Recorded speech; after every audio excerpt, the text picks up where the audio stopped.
Have you ever wondered about the untold stories of indigenous tribes and their struggles for identity and autonomy? Let's delve into the lives of the Kuki people of Bangladesh. Emerging from the mists of time, the Kuki people have a rich and vibrant history, rooted deeply in the verdant valleys and rugged mountains of western Zalangam, now known as the Chittagong Hill Tracts of Bangladesh. These lands, resonating with the tales of their ancestors, were traditionally owned by the Kuki, a testament to their enduring bond with the earth. However, the arrival of an external force, the British Empire, marked a turning point in their chronicles. The British colonial rule, marked by its divide and rule policy, systematically weakened the Kuki. Their inherent rights, their power, and their autonomy began to diminish, eroding the foundations of their societal structure. The Kuki people, known for their tranquility and slow to anger, are often misunderstood. Their peaceful nature, far from being a weakness, is a testament to their resilience. They are trusting individuals, opening their hearts to others with an enduring faith in humanity. Yet, this intrinsic trait has often been exploited, pushing them to the brink where their anger, once ignited, fears no consequence. In the contemporary landscape of Bangladesh, the Kuki find themselves sidelined, their voices drowned in the cacophony of mainstream politics. They are not given due importance in the government or in services, kept below the lines, treated as third-class citizens within their own ancestral lands. The Kuki, in an attempt to reclaim their rights and dignities, formed civil organizations. These organizations, although they adhere to the Bangladesh Constitution, find their pleas falling on deaf ears. Their democratic practices stifled, they have now formed political organizations like the Kuki National Front and even the Kuki National Army, raising their voices through arms.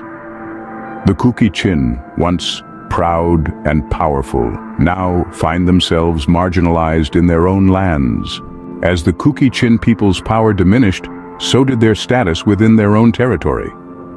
A once proud and respected people, the Kuki of western Zalangam, now known as the Chittagong Hill Tracts of Bangladesh, found themselves pushed to the sidelines. Their voices silenced, their rights trampled upon, they were treated as lesser citizens in their own homeland. Known for their peaceful disposition, the Kuki are a people who value harmony over discord. Their slow-to-anger nature, however, is often misconstrued as a weakness. This peacefulness, coupled with their trusting demeanor, has unfortunately resulted in their exploitation by other communities across the globe. Their patience is not infinite, though.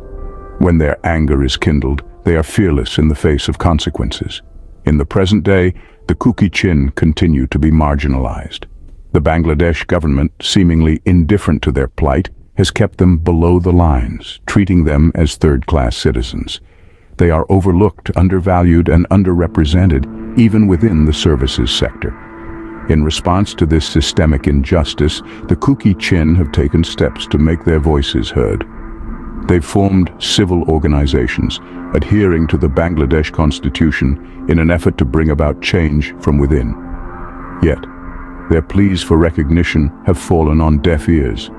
Their democratic practices have been disregarded, their rights ignored. Undeterred, the Kuki have escalated their efforts. They've established political organizations like the Kuki National Front and even the Kuki National Army. Through these groups, they hope to raise their voices louder, to break through the indifference and demand their rightful place in the society. Yet, even these efforts seem to be in vain. Their demands for rights and recognition remain unheard. Their struggle for equality continues. Despite their peaceful disposition, the Kuki people are still fighting for their rightful place in the society, their rightful recognition as equal citizens. Despite their peaceful disposition, the Kuki people's demands for rights and recognition remain unheard. In the face of continued neglect, the Kuki people turned to civil organization. Their resilience and determination for justice took shape in the form of organized groups. These groups, these alliances, were not formed for rebellion or retaliation, but rather as a way to voice their concerns, their pleas, and their rights within the legal framework of the Bangladesh Constitution. Their aim was to bring about change peacefully, following the laws of the land they called home. They trusted in the power of democracy, believed in the strength of unity, and hoped for a future where they would be recognized as equals in their own territory. They formed the Kuki National Front, a political organization that sought to represent their interests and ensure their voices were heard in the corridors of power. The front was a beacon of hope, a symbol of their peaceful struggle for recognition and rights. Yet, when their peaceful voices echoed in the silence of neglect, they found themselves at a crossroads, a point where they had to decide whether to continue their peaceful struggle in the face of apparent indifference or to take a more assertive stance. This led to the formation of the Kuki National Army, an organization that was born out of necessity rather than desire. It was not a declaration of war, but a proclamation of their resolve to be heard. The Kuki people did not want to raise arms, but they felt compelled to do so. They sought to use this new platform to amplify their voices, to make their silent pleas heard. The Kuki National Army is not just an armed force, but a symbol of the Kuki people's resilience, their courage, and their unyielding desire for justice. It stands as a testament to their spirit, their resolve, and their determination to fight for their rights, their identity, and their dignity. Yet even as their voices grew louder and more organized, the Bangladesh government remained deaf to their cries. Despite their efforts, their struggle continues, their voices still seeking the recognition and respect they so rightly deserve. A ceasefire agreement was supposed to bring peace, but instead, it brought more tension. The fragility of peace was tested when the ceasefire agreement between the Kuki army and the Bangladesh government shattered. An accord that was meant to be a beacon of hope, a turning point towards a better life for the Kuki people, instead became a symbol of broken promises and unmet expectations. The Bangladesh government, it appears, fell short of its commitments. The agreement stipulated certain conditions that were seemingly simple, yet carried the weight of dignity and justice for the Kuki people. One such condition was the release of jailed Kuki individuals. Yet the prison cells remained occupied, the voices within them unheard, their pleas for freedom unheeded. But the transgressions didn't stop there. The Bangladesh government, despite the ceasefire, amplified its military presence in the Kuki dominated territory. Army camps multiplied, checkposts sprung up, casting a shadow of intimidation and fear over the once peaceful lands of the Kuki people. The ceasefire agreement was more than just a contract. It was a promise of peace, a promise of respect for the Kuki people's rights. But with every passing day, it became clear that the Bangladesh government was not keen on fulfilling these promises. Their actions spoke louder than their words. Their disregard for the agreement was blatant. The ceasefire was also supposed to pave the way for political autonomy for the Kuki people. Yet, the road to political freedom remained blocked, the voices of the Kuki people muted. The democratic practices that once thrived were now overshadowed by the heavy hand of the Bangladesh government. The Kuki army's decision to break the ceasefire was not one taken lightly. It was a response to the continual disregard of the conditions of the ceasefire agreement, a desperate plea for justice, a call to arms to protect their rights, their lands, their people. The broken ceasefire agreement has only added fuel to the fire of the Kuki people's struggle. The flame of their fight for justice continues to burn, their resilience unbroken, their spirit undeterred.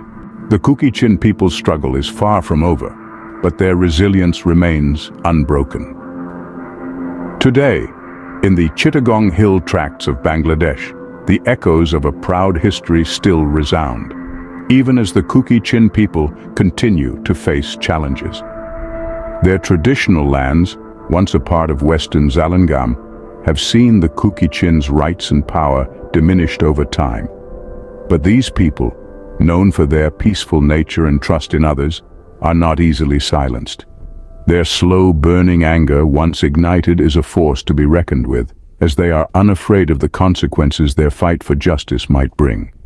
In the face of adversity, the Kuki Chin people have formed civil organizations adhering to the Constitution of Bangladesh, striving to make their voices heard. But when their pleas fell on deaf ears, they took a new approach. The formation of political organizations like the Kuki Chin National Front and the Kuki Chin National Army speaks volumes about their determination and resilience. However, their struggle is not without setbacks. Ceasefire agreements have been broken, and promises of peace remain unfulfilled. The Bangladesh government's actions, such as the imprisonment of Kuki Chin people and the establishment of military camps within their territory, have only fueled the Kuki Chin's resolve. Yet, amid the turmoil, the Kuki Chin people continue their tireless fight for recognition. They have shown that they will not be suppressed or treated as second-class citizens in their own land. They strive for a future where their rights are recognized, their voices are heard, and their place in the society is respected. The road ahead is undeniably challenging, filled with obstacles and uncertainties. But the Kuki Chin people, with their unyielding spirit and steadfast determination, are prepared to face whatever lies ahead. Their journey is a testament to the indomitable human spirit that persists even in the face of seemingly insurmountable odds. The Kuki Chin people's story is a testament to the power of resilience in the face of adversity.